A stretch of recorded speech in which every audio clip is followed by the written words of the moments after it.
Hey, everybody.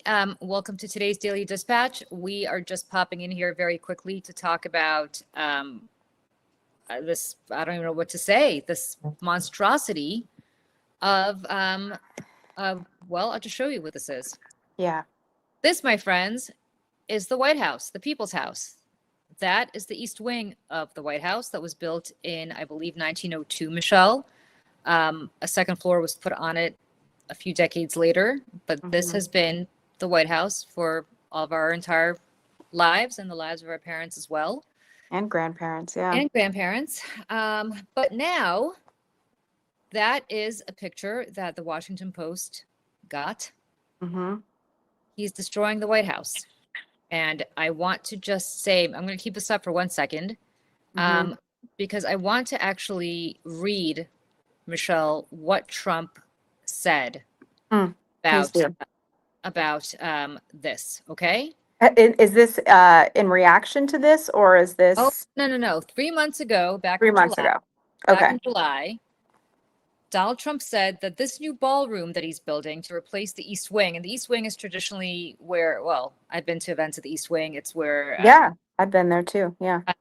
But it's the East Wing is where the First Lady's office typically is. Of course, if you're Melania Trump, you don't need to have an office there, which is why Trump is demolishing it, because God forbid, other First Ladies might want to use it. But this is what he said just 3 months ago. He said that the new ballroom would, quote, not interfere with the current building. It won't be. It'll be near it, but not touching it, and pays total respect to the existing building, which I'm the biggest fan of. It's my favorite. It's my favorite place. I love it. Now, ladies and gentlemen, can you let me know? Are you still there? Can you let me know, Michelle? Yeah. Whether this is something that the President of the United States has been true to, that he would not touch it. No. Listen, guys. He has no intention on leaving. None. He doesn't give a shit. He doesn't care about history. He has no curiosity. He has no culture. He doesn't care. He sees all of this as belonging to him and only him. That is it. And if there's anything that we have learned from him, to quote my old coworker, everything Trump touches dies.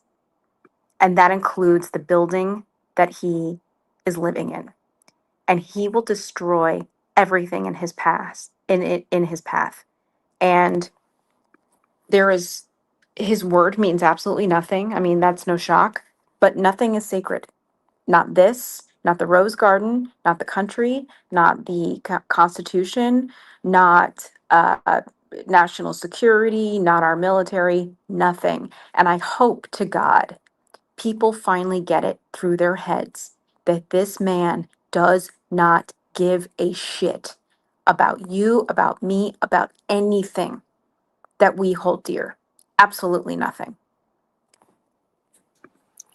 It's just I think we wanted to come and show people this because it's just amazing. It's just amazing. Yep. And I, for some reason, cannot see you anymore. Oh, you can't? I cannot. I don't know Oh, why. no. Yes. Let me see in the chat. I don't know. Tell me in the chat if you can see me or not. But can't even see the screen anymore. I don't know what happened. Oh, okay. Well, let me actually. So, guys, just so you know, I am coming to you from my husband's office because I was out and about. I had a doctor's appointment and I stopped by, and then this happened. And I said, Julie, do you want to go live? Let's just do this from my phone if I can figure it out.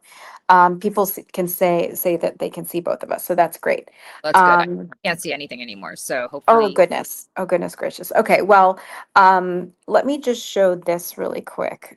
We do have a video here that, okay. Oh, good. So I do have a video here, also that was sent around in that DNC chat that we are in. And this is video of them demolishing today.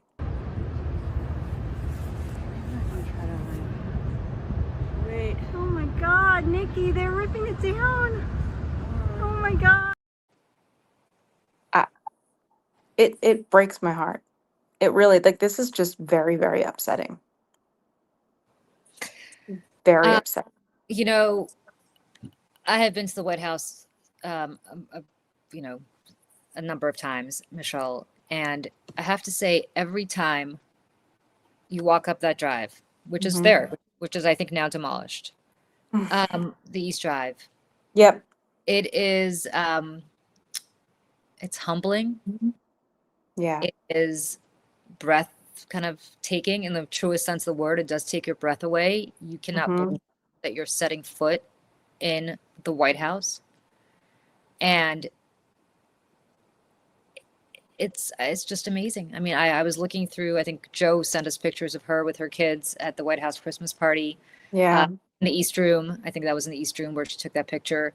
Uh, Mhm. I have pictures of me in the East Room, pictures of me walking up the East Drive, walking Yeah. to the White House, and um, Especially it's as a so. refugee, I mean, also, Julie. yeah, I mean, like, it's the symbol that the White House represents is something different to you than it is to the rest of us that were born here. You know what I mean? Like, it's, I mean, it represents, you know, I don't know, greatness, what we yeah. could be. It belongs to all of us. And he's turning it into, first of all, he's totally changing the physical shape of the White House. He's turning it into one of Yes. the easy country clubs. I drive past Bedminster all the time. Every Yeah. time I'm on weekends. It's, I've never been inside, but I don't think I've ever been inside. But if you live in New York, you certainly know his cheesy Mm. tower, which They're is like awful. I they're just passed it on my way here and I'm like, ooh. Yeah, and the other thing that's important to note is he is talking about etching. So this is going to cost about $250 million. He's a builder, Hmm. so he always underbid. It's going to be probably more than that by the time it's done, but at least $250 million. Yep. And he said he's not going to take any foreign donations. Well, he also said he's not going to destroy any part of the White House, and he just lied about that. So I'm Yeah, sure and he also said he wasn't going to ban abortion. He said yeah, like, listen, he says he's going to do a whole bunch of things. He doesn't care. he doesn't care. He He doesn't care. doesn't And care. but the people who are giving money to this are like Steve Schwartzman from BlackRock, personally, Ugh.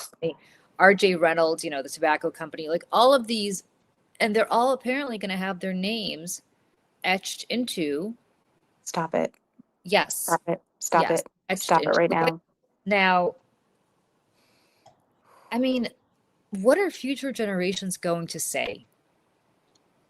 I mean, what are you kidding me? This is the people's house. This is the people's house. And who's going to be going to this ballroom? He's going to be having these ridiculous Yeah, the parties. ballroom's not for us. The ballroom's not for us. It's going to be, members. He's going to have a members only thing at the White House. Mm-hmm. Mm-hmm. He will charge people some kind of dollar amount. I don't, however that he tries to finagle that, he'll figure it out. And nothing will matter because no one ever holds him accountable. Um, and I was thinking about this, Julie, on my way over here, and in addition to this, they've now chartered two private planes for Kristi Noem to fly around in. These people are living it up. They are living it Our up dime on our on dime. our dime, while Yeah. average Americans cannot afford food. They are taking out GoFundMe's to buy groceries. They are taking out lines of credit through Affirm and Klarna to buy groceries for their families. Not to mention this week, people's premiums for their health care is going to go through the roof while Donald Trump demolishes our taxpayer built White House, and Kristi Noem is flying around first class in a private chartered jet while And she terrorizes people and prizes people. disappears them off the street. And two, why does she need two Gulf Streams? But the more relevant part of this that I think is just repulsive is, you know, one of the most secure places in the world is the White House. One of the Yeah. most secure places in the world is the Beast, the presidential limousine, where Donald Trump allowed Vladimir Putin to Mhm. sit for 10 minutes, without anybody else. Once this ballroom is built, the people that are coming in and out of this ballroom, much like the people coming in and out of Mar-a-Lago, Hmm. are going to be foreign Yep. operatives. They just are. It's just too good of an opportunity to pass up. What was the story that, and I have to fact check this, but there was a story that I shared with the group this morning that had something to do with, was it Denmark? It was it Forget. was it was Holland. It was Oh, Holland. It was the Netherlands. yeah. I have something coming out about this tomorrow. But Okay. so Can I'll can you speak to that just a little bit, just about sure. even what's Um, going on yeah, with the yeah, Kremlin? yes. Well, Holland will no longer share intelligence information with us. They'll do Mm-hmm. it on a case by case basis. This is a NATO ally. Mm-hmm. This is a NATO ally.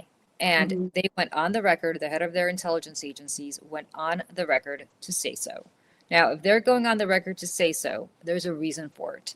You'll have to read my Substack tomorrow to find out why, but there's a reason for it. And Right. we could talk about it tomorrow morning too. Yeah, yeah, yeah. We don't have time for it. I'm not really holding information back. I'm just, Yeah, but just like yeah, the idea that they won't share intelligence with us anymore because they found out that the intelligence they were sharing with the United States was then being shared with the Kremlin. yeah, I mean, what? Not surprising, but it's always shocking. Always shocking. yeah. And for people who are asking, was the wrecking of the White House announced at all? Quite the opposite. Quite the opposite. He said, Mhm. and again, let me read this, and hopefully I can see you guys again when I come back.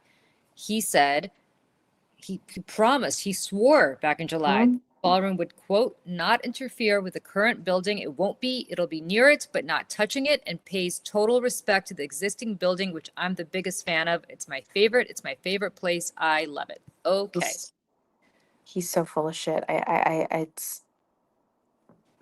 I'm not like, this is where I point everyone Back to the Future Part 2, when Marty goes back to the alternate 1985, and Biff Tannen, the whole character of Biff Tannen, if you They, see the interviews, right, if you see the interviews with the people who created the film, was based on Donald Trump.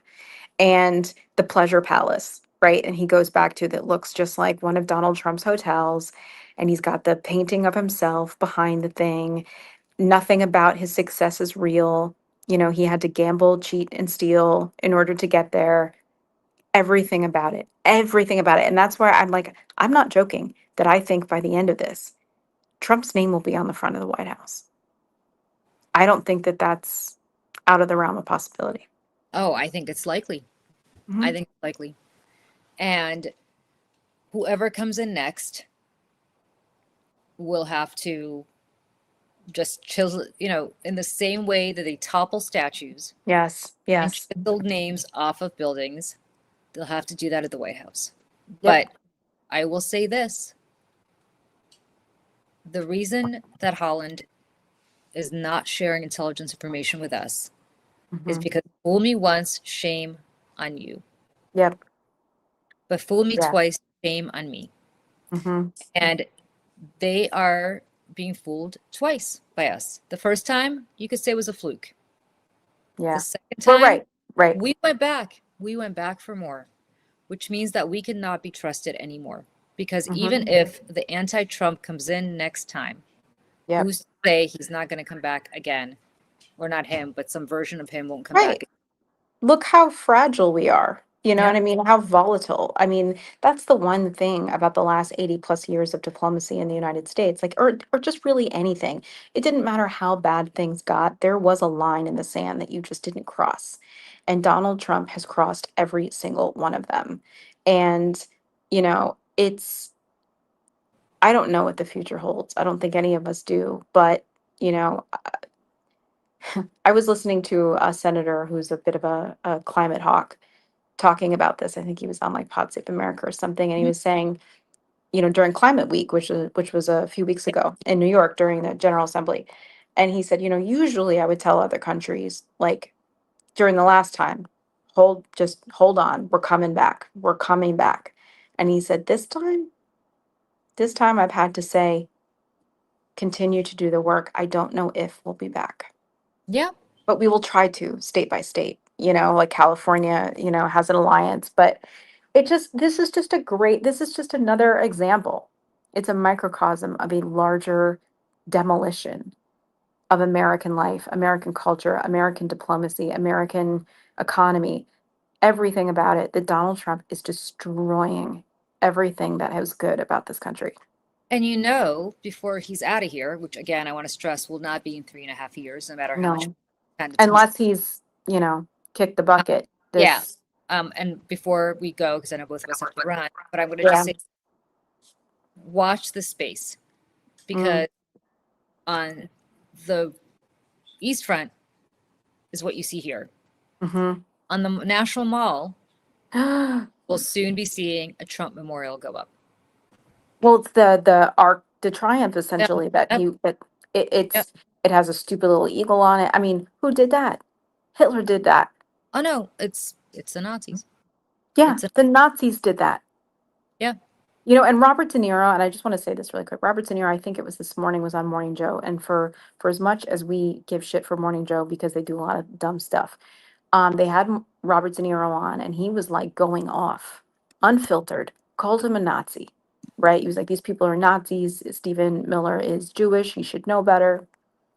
I wonder if they'll have him back on after that interview. But he's speaking truth. Yeah.